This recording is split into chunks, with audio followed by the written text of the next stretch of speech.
Halo guys, sebelum lanjut jangan lupa subrek. Ini adalah serangan yang telah lama disiapkan Wang Yuan, kecocokan sempurna antara Bloodstorm dan kompor spiritual gerbang tata ruang. Kekuatan ofensif yang ekstrim, tetapi yang terpenting, benar-benar tidak terduga. Kekuatan kompor spiritual gerbang tata ruang adalah membuka gerbang menuju tempat lain yang terlihat, dan memungkinkan Wang Yuan untuk berteleportasi ke sana. Tidak seperti gerakan cepat, dia hanya harus bisa melihat tempat agar tidak terhalang oleh rintangan apapun selama teleportasi ini. Jangan meremehkan kompor spiritual gerbang tata ruang hanya karena tidak berasal dari perpaduan tungku spiritual lainnya. Melalui pembantaian Wang Yuan yang panjang, tungku spiritual ini telah berevolusi 3 kali, memberikan jangkauan yang luas, jumlah kegunaan, dan stabilitas teleportasi. Penyihir cahaya itu terlihat sangat panik. Dia tampak tidak mengharapkan lawan-lawan ini untuk menembus mantra pertahanannya dari langkah ke-9 dengan cara seperti itu. Dan hanya karena keyakinan mutlaknya pada Divine Binding, dia dengan berani mengucapkan mantra ofensif yang kuat. Selama mantra ini selesai, dia memiliki keyakinan bahwa itu akan melenyapkan semua manusia di depan matanya. Tapi kedatangan tiba-tiba Wang Yuan benar-benar memotong jalan pikirannya. Badai dimensi yang mengerikan yang diliputi haus darah yang mengerikan membuatnya tidak berdaya, tanpa pilihan selain memotong mantranya hampir selesai. Dengan erangan kaku, dia mundur sambil melepaskan cahaya terang yang intens dari tangannya, menghalangi kedatangan dimensional storm. Serangan itu diblokir, tetapi tongkat di tangannya hancur seketika, dan karena itu, Divine Binding telah dihapus, membiarkan Cair memimpin grup dengan serangan lain. Penyihir cahaya benar-benar luar biasa. Sambil menarik kembali dalam situasi yang tidak menguntungkan, dia mengarahkan tangannya ke arah Wang Yuan terdekat, menyebabkan lingkaran cahaya emas naik dari bawah kakinya, melepaskan Holy Light Binding. Ini adalah mantra kontrol elemen ringan dari langkah ke-7. Bahkan saat di bawah pengaruh serangan balasan mantra sebelumnya, dia masih membuat pemeran instan ini, menunjukkan tingkat pemahamannya terhadap sihir ringan. Sementara itu, tubuhnya tiba-tiba bergeser ke belakang, dan pemandangan yang mengerikan muncul. Apa yang tampak seperti patung Elux di tepi panggung bergeser ke belakang di sampingnya, berusaha sejauh mungkin untuk meningkatkan jarak. Sementara itu, dia terus melantunkan mantra dengan kecepatan yang semakin cepat. Mengepakkan sayap spiritual di punggungnya, Cair datang mengejar seperti petir abu-abu, menelusuri luka bersih dengan sabit dewa kematian di tangannya. Penyihir tidak diragukan lagi memiliki pelanggaran yang dinilai tinggi, tetapi kekuatan pertahanan dan serangan mereka berbanding terbalik. Serangan mendadak Wang Yuan adalah faktor yang sangat penting. Meskipun serangannya tidak berhasil, itu berhasil menembus Divine Binding, dan menghentikan mantranya di ambang penyelesaian. Penghitungan Cair sebelumnya adalah penghitung waktu sebelum mantra penyihir cahaya selesai, sehingga Wang Yuan akan menghentikannya sesaat sebelum penghentiannya. Serangan balik mantra adalah hal yang sangat berbahaya untuk terjadi. Jika mantra seorang penyihir terganggu selama persiapannya, itu akan sangat mungkin menyerang balik, dan serangan balik ini tumbuh semakin kuat mantra ini. Secara khusus, serangan balik ini juga menjadi semakin kuat semakin dekat dengan penyelesaian mantra itu. Bahkan jika penyihir ringan ini bahkan lebih merupakan lawan yang tangguh, bagaimanapun juga dia baru saja mengalami serangan balik tingkat tertinggi, dan belum menemukan waktu untuk memulihkan napasnya. Cair tidak punya rencana untuk membiarkan dia menyelesaikan mantra tingkat tinggi. Tapi, yang mengejutkannya, kecepatan Light Mage ini bahkan melampaui perkiraannya. Ketika sabit dewa kematiannya akan mendarat, mantranya yang lain telah selesai. Saat cahaya suci terbentuk, sabit dewi kematian tiba-tiba berhenti, dan segera, kekuatan yang kuat meledak. Kekuatan hebat ini hampir tak tertahankan. Dipenuhi dengan pancaran cahaya, tetapi juga mengandung kekuatan benturan yang tidak perlu dipertanyakan lagi. Itu tidak menyebabkan efek merusak, tetapi bahkan sabit dewa kematian Cair tidak dapat membubarkan cahaya suci yang tampak lembut ini. Mantra ini menyandang nama persembahan suci, mampu menyalakan kehidupan penyihir cahaya itu sendiri sebagai bahan bakar. Dan dari kelihatannya, api jiwanya adalah satu-satunya hal yang harus dinyalakan. Meskipun dia tidak lebih dari pengawal suci yang menjaga tempat ini, dia memiliki harga dirinya sendiri, dan tidak akan membiarkan dirinya dikalahkan dengan mudah.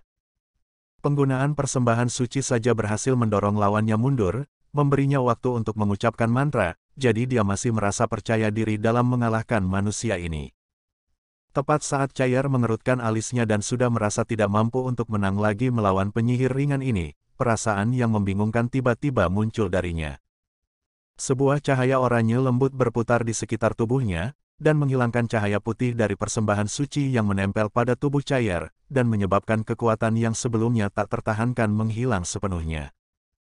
Tepat saat persembahan suci berjalan, semua orang dari Bright Glimmer of Hope menemukan dengan heran bahwa cahaya oranye ini keluar dari lengan kiri Long Hao Shen. Kilaunya yang mengesankan dan kualitas cahaya sucinya satu tingkat di atas persembahan suci, menekannya sekaligus. Cair tidak tahu apa yang baru saja terjadi, tetapi dengan pengetahuan tempurnya yang cukup, bagaimana dia bisa melepaskan kesempatan yang begitu bagus. Dalam sekejap cahaya, sosok Cair yang tak terhitung jumlahnya mengambil kesempatan ini dan berjalan ke depan, mengelilingi penyihir cahaya itu. Dan, segudang gambar sabit Dewa Kematian mengirim penyihir cahaya di tengah sekaligus. Segudang gambar strike, setelah terbangun sebagai salah satu yang dipilih oleh Dewa Kematian, kompor spiritual 1000 serangan Cair yang asli mendapat serangan yang ditingkatkan. Meskipun sekarang menjadi bagian dari kompor spiritual samsara, Cair telah memperoleh semua pengetahuan dalam memahami dan menggunakannya melalui konstitusinya sebagai dewa pilihan, membuat serangannya jauh lebih kuat dari sebelumnya. Memanfaatkan persembahan suci sudah menjadi kartu terakhir penyihir cahaya. Jika dia bahkan tidak berhasil mengulur waktu, maka bahkan arcana rahasianya yang paling kuat dari zaman kuno tidak akan ada gunanya. Di antara suara pecah yang menusuk telinga, Light Mage menghilang dan berubah menjadi seberkas cahaya keemasan yang mengalir ke Eternal Melody milik Cair. Sementara itu, terdengar suara bergema yang memanggil, "Pengawal suci ketujuh setia padamu." Mendarat dengan gesit di tanah, mata Cair masih terlihat kabur. Tanpa sadar dia melihat ke arah lehernya sendiri, di lengan Long Hao Shen yang dibawa. Air mata langsung membasahi alisnya. Itu adalah Divine Snail Shield of Sun and Moon, pancaran oranye sebelumnya adalah ciri khasnya. Tiba-tiba, Cair menatap rekan-rekannya, dan berseru dengan keras, "Apakah kalian semua melihat? Dia tidak mati. Hao Shen masih hidup. Dia pasti akan kembali kepada kita, tidak diragukan lagi." Mencapai titik ini, lengannya erat memegang lengan Long Hao Shen, seluruh tubuhnya gemetar hebat. Tidak ada yang tahu mengapa kekuatan Divine Snail Shield telah meletus. Dengan Long Hao Shen sudah mati, dia tidak bisa menjadi orang yang mengaktifkannya. Tapi kecemerlangan dari Divine Snail Shield memberi mereka kepercayaan diri yang tinggi, seolah-olah kematian Long Hao Shen bukanlah sesuatu yang telah terjadi. Sejak mereka masuk ke Menara Keabadian, telah berlalu kurang dari setengah jam dari awal hingga akhir, dan mereka telah melewati 2 gerbang dan mencapai ujung lantai 3. Semua kekuatan Bright Glimmer of Hope terwujud tanpa keraguan, sebenarnya para penjaga yang harus mereka hadapi semuanya adalah pembangkit tenaga listrik dari langkah ke-9. Bahkan jika itu hanya awal dari langkah ke-9, mereka masih mencapainya secara menyeluruh. Faktanya, dengan kepercayaan diri yang besar Long Hao Shen telah membawa rekan-rekannya jauh ke dalam wilayah iblis. Jangan memberikan penilaian tergesa-gesa hanya karena semua anggota Bright Glimmer of Hope hanya mencapai peringkat kelima dari langkah ke-7 dalam kultivasi. Mereka semua memiliki kompor spiritual, peralatan yang kuat, dan bakat yang hebat, membuat mereka tidak lebih buruk dari pembangkit tenaga listrik biasa dari langkah ke-8. Jika bukan karena fakta bahwa mereka telah bertemu musuh yang tak tertandingi seperti Kaisar Dewa Iblis, dan telah jatuh ke dalam perangkapnya, mereka akan memiliki banyak kesempatan untuk melarikan diri bahkan di saat yang paling sulit sekalipun. Sudah terlambat untuk mengomentari masalah ini. Long Hao Shen sudah mati, tapi dalam harapan terakhir kebangkitan, setiap Demon Hunter dari Bright Glimmer of Hope menunjukkan pancaran mereka sendiri. Mungkin pasukan perburuan iblis ini tetap sangat kuat bahkan tanpa Long Hao Shen, tapi tanpa dia, Bright Glimmer of Hope telah kehilangan jiwanya. Dengan susah payah, Cair menekan perasaannya yang melonjak, semua orang beristirahat dan mengambil energi spiritual. Jalan menuju lantai atas terbuka, diterangi oleh patung Elux di depannya. Hanya dengan menginjak pilar ini, mereka akan memasuki lantai 4 Menara Keabadian. Tapi kali ini, tidak peduli seberapa tergesa-gesa Cair, ini tidak bisa lebih mendesak daripada membiarkan kelompok memulihkan beberapa kekuatan. Kelompok itu belum banyak istirahat sejak dimulainya misi di Modu. Ujian di lantai 3 sesulit ini, apa yang akan terjadi di lantai 4 hanya akan semakin sulit. Bagaimana mereka bisa melewati cobaan di lantai 4 tanpa istirahat yang cukup? Tidak ada kesalahan yang diperbolehkan saat mengasah pisau Anda sendiri. Solusi terbaik untuk memaksimalkan peluang mereka di tantangan berikutnya adalah berada dalam kondisi terbaik bagi mereka. Lin Xin dan Sima Xian juga dipanggil ke sana. Bagian kedua dari lantai 3 penuh dengan aura suci, sangat membantu mereka dalam memulihkan energi spiritual. Bahkan pengguna api Lin Xin memiliki waktu yang jauh lebih mudah untuk berkultivasi di dunia esensi cahaya dibandingkan dengan dunia esensi kegelapan. Yang Wenzhao dan Duan Yi duduk di belakang, saling melirik. Mereka berdua melihat kejutan besar di mata masing-masing. Menjadi tokoh yang sangat baik dari generasi muda kuil ksatria, mereka telah kehilangan semua pikiran untuk bunuh diri setelah dikutuk begitu keras oleh Long Haoshen. Mereka bahkan awalnya berpikir bahwa bahkan jika Long Haoshen dan Cair jauh melampaui mereka, mereka masih harus setidaknya sedikit lebih kuat dari yang lain. Tetapi sekarang tampaknya pikiran-pikiran ini jelas salah. Dari tampilan kekuatan yang ditunjukkan oleh semua anggota Bright Glimmer of Hope, bahkan jika mereka berdua bergandengan tangan, mereka mungkin belum tentu menang atas salah satu dari mereka. Namun, Yang Wenzhao dan Duan Yi tidak menunjukkan tanda-tanda putus asa, melainkan semangat juang mereka sangat terstimulasi oleh hal itu. Luka mereka masih belum pulih untuk saat ini, tetapi mereka sudah membuat tekad. Tidak peduli apa, mereka harus berusaha berkultivasi untuk tumbuh sebagai pembangkit tenaga listrik. Seperti yang Long Haoshen katakan, tidak hanya ada satu tahta surgawi. Setidaknya 3 tahta surgawi ada di sana untuk mereka perebutkan. Periode istirahat ini agak lama, memakan waktu tidak kurang dari 1 jam penuh. Setelah itu semua orang berturut-turut membuka mata mereka. Selain Lin Xin yang masih mempertahankan efek serangan balik dari kompor spiritual Blue Fire Phoenix, yang lain sudah kembali ke kondisi puncak mereka. Dan bahkan Lin Xin tidak akan kesulitan menggunakan sihir bertenaga penuhnya selama dia tidak mengaktifkan kompor spiritualnya. Membawa Haoshen di punggungnya, Cair berdiri, masih tampak pucat.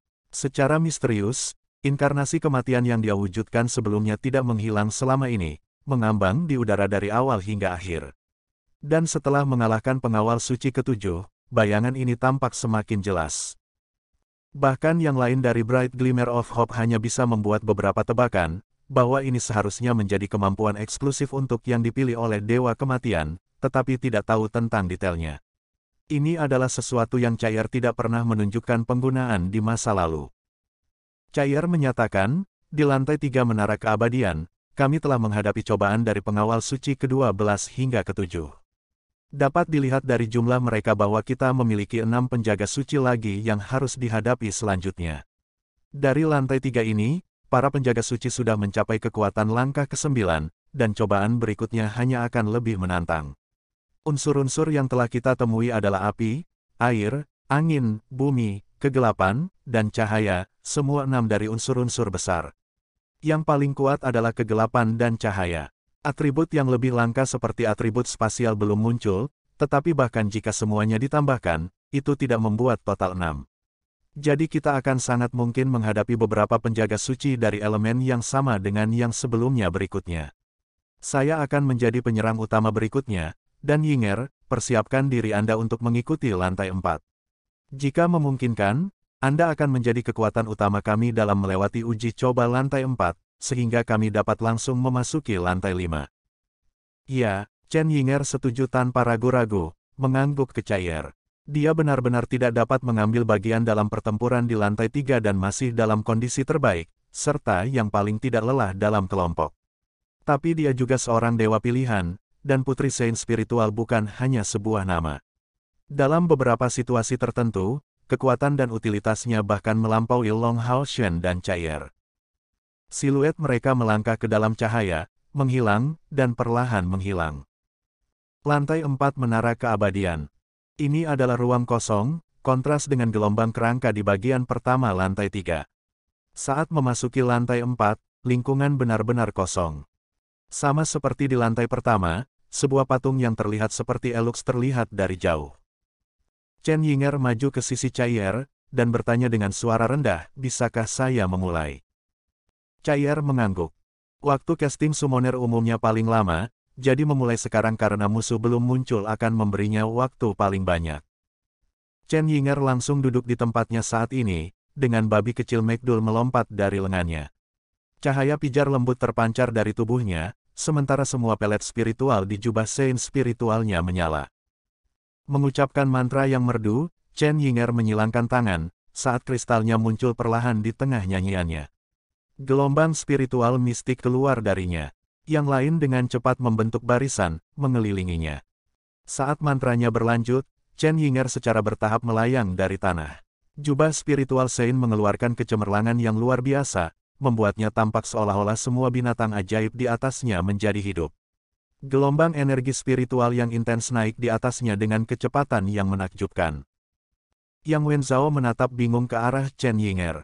Saat ini, dia merasa seperti dia tidak bisa mengenali tunangannya sendiri sama sekali. Bagaimana dengan gadis kecil yang dulu selalu bersembunyi di balik punggungnya? Dia benar-benar sudah menjadi sekuat ini. Pada saat ini, gelombang spiritual menyebar dari Chen Yinger terlihat mencapai ambang langkah ke-8, dan, terlebih lagi, mendapatkan kekuatan dengan kecepatan besar. Meskipun Yang Wenzhao tidak menyadari jenis sihir apa yang digunakan Yinger, dia jelas telah melampaui kekuatannya. Perasaan kehilangan keluar tanpa henti dari dadanya, dan rasa pahit memenuhi mulutnya. Dari kelihatannya, dia benar-benar harus bertahan dengan lebih banyak upaya. Tepat pada saat ini dua pancaran muncul secara bersamaan. Ini adalah dua pilar besar, yang keduanya berukuran lebih dari 5 meter. Pada pilar cahaya biru dan merah, dua kerangka tinggi muncul, api jiwa yang intens berdenyut di mata mereka. Jiwa pembangkit tenaga listrik. Mungkinkah ada dua penjaga suci yang muncul sekaligus kali ini? Ekspresi di wajah kelompok itu berubah seketika. Dari dua pilar ini, orang dapat mengatakan bahwa mereka adalah pengguna elemen api dan es, sama seperti dua penjaga suci yang ditugaskan di lantai pertama. Tetapi perbedaannya adalah mereka baru saja muncul bersama. Dan tanpa ragu, mereka pasti memiliki kultivasi di atas dua penjaga suci dari lantai 3. Pembangkit tenaga listrik dari langkah ke-9 dan 2 di antaranya adalah hal yang sama sekali berbeda untuk dihadapi. Penambahan mereka pasti tidak akan menjadi masalah 1+1, tetapi sesuatu yang lebih dari itu. Selain itu, keduanya adalah satu prajurit jarak dekat dan satu penyihir. Dan kebalikan dari ke-11 dan ke-12, kerangka elemen api adalah seorang penyihir, mengenakan gaun merah, dan penjaga es adalah seorang pejuang, mengenakan baju besi biru es, dan dengan pedang biru es besar di masing-masing pedangnya. Dua tangan. Mereka sangat jelas tertarik dengan mantra Chen Yinger. Lantai ini terlihat kosong, tetapi kehadiran keduanya yang menguji mereka sepertinya mengisinya dengan tekanan yang tak terukur. Saat pilar cahaya menghilang, sosok prajurit es melintas, membawa tekanan yang tak tertahankan saat melesat ke kelompok cair. Penyihir api mengangkat tongkatnya tinggi-tinggi, dan menggumamkan mantra. Seseorang dapat dengan jelas melihat dua wilayah merah dan biru di depan kelompok, sangat berbeda, dan memberikan tekanan besar pada mereka. Tepat pada saat itu, semua orang memiliki pemikiran yang sama, andai saja kapten ada di sana. Di depan musuh yang begitu kuat, yang paling mereka butuhkan adalah seorang pemimpin yang mampu menangkis serangan musuh. Jika Long Haoshen masih hidup, dia pasti akan menghentikan serangan prajurit es dengan menggunakan Divine Snail Shield of Sun and Moon, memungkinkan yang lain untuk memanfaatkan sepenuhnya kemampuan mereka. Bahkan jika serangan cair bahkan lebih kuat, dia tidak memiliki kemampuan untuk menarik musuh seperti kompor Saint spiritual. Dan dalam bentrokan frontal, tidak mungkin dia bisa menghentikan serangan dari pembangkit tenaga listrik dari langkah ke-9. Zhang Fangfang tidak meringkuk sedikit pun, berdiri di depan kelompok, tetapi Han Yu dengan cepat melewati posisinya. Ini adalah pertama kalinya tindakan tidak terkoordinasi dilakukan oleh tim sejak awal pendakian mereka di Tower of Eternity. Tapi Zhang Fangfang segera mengerti, mengikuti gerakan Han Yu. Zhang Fangfang dan Han Yu memiliki kekuatan yang hampir sama, masing-masing memiliki spesialisasi mereka. Han Yu berada di bawah level Zhang Fangfang dalam hal pertahanan, tetapi sebagai anggota nyata dari Bright Glimmer of Hope, dia memiliki rantai berbagi jiwa pada dirinya. Sebuah bola api biru besar ditembakkan ke prajurit es, langkah pertama Lin Xin. Menjadi penyihir api, dia jelas merupakan kekuatan utama melawan pengguna es. Hati api yang menyala-nyala mendistorsi udara, segera mengejar prajurit es berkat penguncian mentalnya. Api jiwa biru di mata prajurit es tidak goyah sedikit pun. Seolah menginjak tanah es, kakinya tiba-tiba membuat gerakan meluncur. Pedang besar di tangan kanannya mengenai di atasnya, dan saat suhu turun, proyeksi pedang yang sangat menarik dilepaskan dari pedangnya yang berat, menarik bola api besar ke arahnya. Segera, pedang di tangan kirinya terangkat, melepaskan proyeksi bila es sepanjang 1 meter, yang ditujukan ke kelompok Bright Glimmer of Hope. Lebih mengejutkan lagi, setelah menyelesaikan pukulan ini, bola api besar Lin Xin ditolak oleh pedang kanannya, terlempar jauh sebelum meledak. Raut wajah Lin Xin berubah. Saat melepaskan proyeksi berbentuk setengah bulan, prajurit es baru saja benar-benar memutuskan hubungan antara mantranya dan dia, mencegah bola api meledak dengan segera.